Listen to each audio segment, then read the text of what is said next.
नाशिकच्या चुंचाळे परिसरात राहणाऱ्या 19 महिन्याच्या माहेश्वरी कांबळे या चिमुकलीचा मृत्यू नाशिक जिल्हा शासकीय रुग्णालयातील डॉक्टर्स आणि परिचारिकांच्या हलगर्जीपणामुळे झाल्याचा आरोप नातेवाईकांनी केला होता।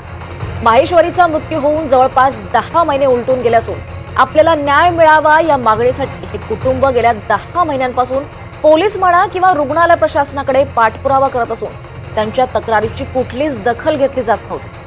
दरम्यान हे संपूर्ण प्रकरण एनडीटीव्ही मराठीने उजेडात आणताच शासनाकडून या प्रकरणाची गंभीर दखल घेण्यात आली आहे। नाशिक जिल्हा रुग्णालयाकडून या संपूर्ण घटनेचा अहवाल आता मागवण्यात आलेला आहे।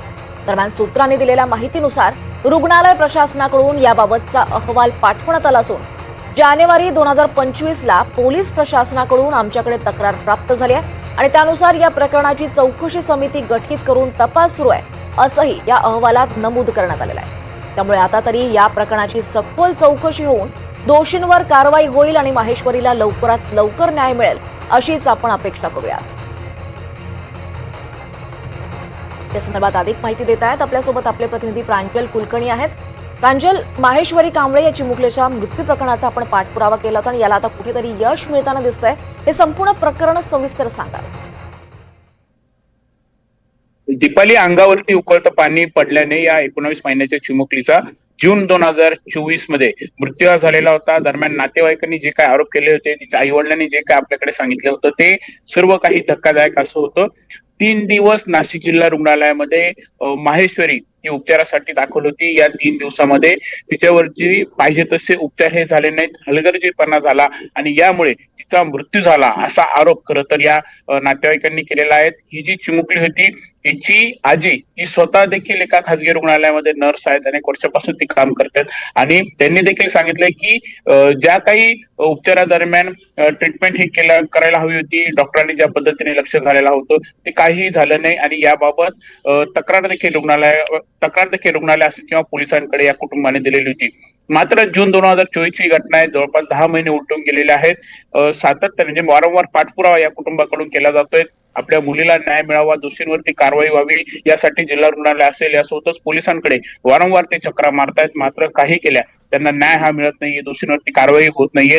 दरम्यान हे सर्व प्रकरण एनडीटीव्ही मराठीने उजेडात आणताच या प्रकरणाची आता शासनाकडूनच गंभीर अशी दखल घेण्यात आलेली आहे। सूत्रांकडून मिळालेल्या माहितीनुसार मुख्यमंत्री कार्यालयाकडून नाशिक जिल्हा रुग्णालयाकडे याबाबतची चौकशी करण्यात आली, तसा या घटनेचा संपूर्ण अहवाल जो आहे तो देखील मागवण्यात आलेला आहे आणि जी काही आता माहिती मिळते त्यानुसार नाशिक जिल्हा रुग्णालयाने हा अहवाल जो आहे तो देखील सुपूर्द केलेला आहे आणि यामध्ये त्यांनी म्हटलेलं आहे की जानेवारी 2025 मध्ये आमच्याकडे पोलिसांकडून याबाबतची तक्रार जी आहे ती आलेली आहे, त्यानुसार आम्ही चौकशी समिती गठीत केली आहे आणि आमचा तपास देखील सुरू आहे। त्यामुळे एकंदरीतच आता उशिरा का होईना मात्र कुठेतरी आता माहेश्वरीला न्याय मिळेल अशीच आपण अपेक्षा करूयात। आता अहवाल तर पाठवलेला आहे, मात्र यामध्ये नक्की दोषी कोण आहेत, या प्रकाराची सखोल चौकशी होणार का, जे कुटुंब मागणी करतायत, जे काय आरोप ते करतायत त्याबाबत सर्व काही त्या आरोपाची चौकशी होणार का, दोषी नक्की यामध्ये कोण आहेत हे आता बघणं महत्वाचं ठरणार आहे। नाशिक प्रांजल, खरं तर या कुटुंबियांकडून, माहेश्वरीच्या कुटुंबियांकडून काही प्रतिक्रिया आपल्याला कळण्यात आली आहे,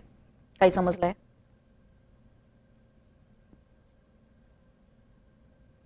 प्रांजल, आपल्यापर्यंत आवाज पोहोचतोय?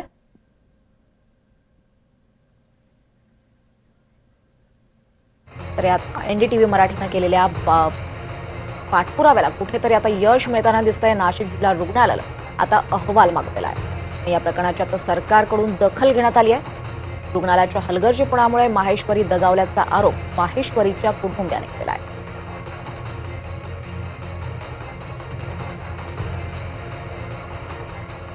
प्रांजल, या सगळ्या संदर्भात माहेश्वरीच्या कुटुंबियांकडून काही प्रतिक्रिया आपल्या हाती आली आहे का? दीपाली, अजून कुटुंबाकडून कोणतीही प्रतिक्रिया जी आहे ती अजून मिळालेली नाहीयेत। मात्र एकंदरीतच हे कुटुंब म्हणजे ज्या दिवशी मी जिल्हा रुग्णालयामध्ये एका दुसऱ्या बातमीसाठी गेलेलो होतो त्यावेळी या कुटुंबाची माझी भेट ही झाली होती आणि ते काही संपूर्ण हे प्रकरण त्यांनी सांगितलेलं होतं।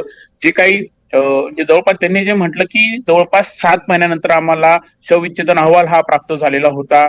याबाबत पोलीस असेल, जिल्हा रुग्णालय असेल यांच्याकडे म्हणजे आम्ही जवळपास आतापर्यंत जवळपास 100 वेळा झाले चक्रा मारतोय, डॉक्टरांच्या भेटी घेतोय, मात्र आम्हाला उडवडीची उत्तरे दिली जात आहेत.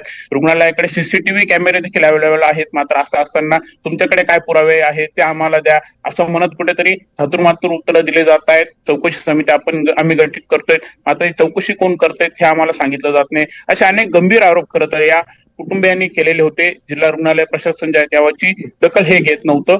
मात्र आता कुठेतरी शासनाकडूनच या प्रकरणाची दखल घेण्यात आलेली आहे. त्यामुळे आता कुठेतरी या प्रकरणाची सखोल चौकशी होईल, दोषींवरती कारवाई होईल अशी आपण सध्या तरी अपेक्षाही करूयात. नक्कीच प्रांजल, त्यामुळे 10 महिन्यानंतर का होईना प्रशासनाकडून दखल घेण्यात आली आहे आणि या चिमुकलीला न्याय मिळेल अशी अपेक्षा आपण करूया. धन्यवाद या सगळ्या सविस्तर माहितीसाठी.